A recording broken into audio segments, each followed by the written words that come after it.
ಎಲ್ರಿಗೂ ನಮಸ್ತೆ. ಬೆಂಗಳೂರಿಂದ ಒಂದು ಫೋನ್ ಆಗುತ್ತೆ ಬೇರೆ ರಾಜ್ಯದಲ್ಲಿರೋ ವ್ಯಕ್ತಿಗೆ. ನಿಮ್ಗೆ ಕೆಲಸ ಆಗಿದೆ, ಬೆಂಗಳೂರು ಬನ್ನಿ, ಇಂಟರ್ವ್ಯೂ ಬಂದಿದ್ರಲ್ಲ, ರೆಸ್ಯೂಮ್ ಕೊಟ್ಟಿದ್ರಲ್ಲ, ಕೆಲಸ ಓಕೆ ಅಂತ. ಅವ್ನು ಖುಷಿಯಾಗಿ ಬೆಂಗಳೂರ ನನ್ನ ಕೆಲಸ ಸಿಕ್ಕೈತೆ ಅಂತ ಖುಷಿಯಾಗಿ ಬಂದು ಜಾಯ್ನ್ ಆಗ್ತಾನೆ.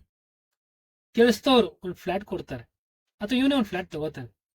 ದುಡಿಮೆ, ಕೆಲಸ, ಭಾನುವಾರ ಎಲ್ಲರೂ ಹೋಗ್ಬೇಕು. ಇವನು ಖುಷಿಯಾಗಿರೋ ಜಾಗಕ್ಕೆ ಯೂಟ್ಯೂಬ್ ಗೂಗಲ್ ಚೆಕ್ ಮಾಡ್ತಾನೆ, ಒಂದು ಜಾಗ ಸೆಲೆಕ್ಟ್ ಮಾಡ್ತಾನೆ. ಹೆಂಗ್ ಹೋಗ್ಬೇಕು? ಕ್ಯಾಬ್ ಬುಕ್ ಮಾಡ್ತಾನೆ. ಕ್ಯಾಬ್ ಬರುತ್ತೆ, OTP ಹೇಳ್ತಾನೆ, ಆರಾಮಾಗಿ ಹೋಗ್ತಾನೆ, ಎಂಜಾಯ್ ಮಾಡ್ತಾನೆ. ಕ್ಲಬ್, ಕಬ್ಬು, ಅದೇನು ಪಬ್ಬು ಎಲ್ಲ. ಸಿನಿಮಾಗೆ ಹೋಗ್ಬೇಕು, PVR, ಐನಾಕ್ಸ್, ಬುಕ್ ಮೈ ಶೋ, ಆರಾಮಾಗಿ ಹೋಯ್ತಾನೆ, ನೋಡ್ಕೊಂಡ್ ಬರ್ತಾನೆ. ಏನೋ ತಗೊಬೇಕು, ಮಾಲ್ಗೆ ಹೋಯ್ತಾನೆ, ಕಣ್ಣಿಗೆ ಕಳ್ಸನೆಲ್ಲ ತಗೋತಾನೆ. ಮನೆಗೆ ಬರ್ತಾನೆ, ಒಳ್ಳೆ ಊಟ ಮಾಡಬೇಕು, ಆನ್ಲೈನ್ ಬುಕ್ ಮಾಡ್ತಾನೆ, ಒಳ್ಳೆ ಊಟ ಮಾಡ್ತಾನೆ. ಈ ರೀತಿ ಒಬ್ಬ ಮನುಷ್ಯ, ಬೇರೆ ರಾಜ್ಯದ ಒಬ್ಬ ಮನುಷ್ಯ ಬದುಕೋದಿಕ್ಕೆ ಎಲ್ಲ ಸೌಕರ್ಯಗಳೈತೆ ಅಂದಮೇಲೆ ಕನ್ನಡ ಭಾಷೆ ಯಾಕೆ ಕಲಿತಾನೆ? ಕಲಿಯುವಂತಹ ಅವಶ್ಯಕತೆ ಏನೈತೆ ಅವನಿಗೆ? ದಿನಾಚರಿ ಅವನ್ ಬೆಳಿಗ್ಗೆ ಎದ್ದು ನೈಟ್ ಮಲಗುವವರೆಗೂ ಒಂದೇ ಒಂದು ಕಡೆ ಆದ್ರೂ ಕನ್ನಡ ಕಡ್ಡಾಯ, ಕನ್ನಡ ಅವಶ್ಯಕತೆ ಅನ್ನೋದೇ ಇಲ್ಲ ಅವನ ಲೈಫಲ್ಲಿ. ಇದಕ್ಕೆ ಇಡೀ ಪ್ರಪಂಚದಲ್ಲಿ ಬೆಂಗಳೂರು ಅಂತ ಇನ್ನೊಂದು ಊರಿಲ್ಲ.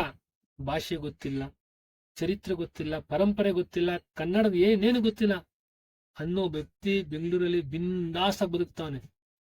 ದಯವಿಟ್ಟು ರಾಜಕಾರಣಿಗಳಿಗೊಂದು ವಿನಂತಿ, ಒಂದು ನಿಯಮ ತನ್ನಿ. ದಿನಾಚರಿ, ಅವನ ದಿನಾಚರಿಯಲ್ಲಿ ಕೆಲವು ಕಡೆ ಕನ್ನಡ ಕಡ್ಡಾಯ ಮಾಡಬೇಕು.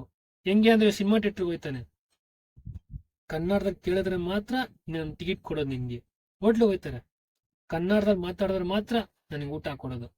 ಇನ್ನು ಎಷ್ಟೇ ದುಡ್ಡು ಕೊಡೋದು ತಗೊಳಲ್ಲ, ಕನ್ನಡದಲ್ಲಿ ಮಾತಾಡ್ಬೇಕು. ಕ್ಯಾಬ್ ಬುಕ್ ಮಾಡ್ತಾರೆ, ಆನ್ಲೈನ್ ಊಟ ಬರುತ್ತೆ, ಅವರೆಲ್ಲರೂ ಇನ್ ಕನ್ನಡದಲ್ಲಿ ಮಾತಾಡಿದ್ರೆ ಮಾತ್ರ ನಾನು ಊಟ ಕೊಡೋದು, ಕನ್ನಡದಲ್ಲಿ ಮಾತಾಡಿದ್ರೆ ಮಾತ್ರ ನಾನು ಪಿಕಪ್ ಡ್ರಾಪ್ ಮಾಡೋದು. ಈ ರೀತಿ ಕಡ್ಡಾಯ ಕೆಲವೊಂದ್ ಕಡೆ ಮಾಡಿದ್ರೆ ಆ ಬೈಕ್ ಅದು ಸ್ವಲ್ಪ ಮಟ್ಟಿಗೆ ಕನ್ನಡ ಕಲಿತಾರೆ. ಇಲ್ಲಾಂದ್ರೆ ಮುಂದೆ ಕನ್ನಡಿಗರು ಇರಲ್ಲ.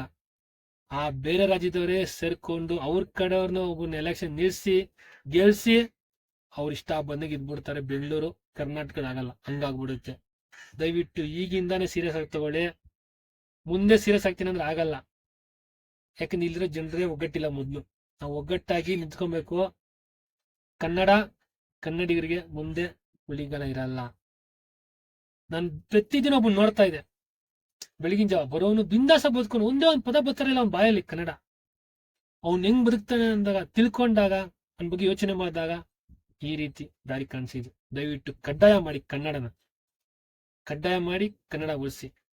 Thank you. ಎಲ್ಲರೂ ಒಳ್ಳೆಯದಾಗಿ.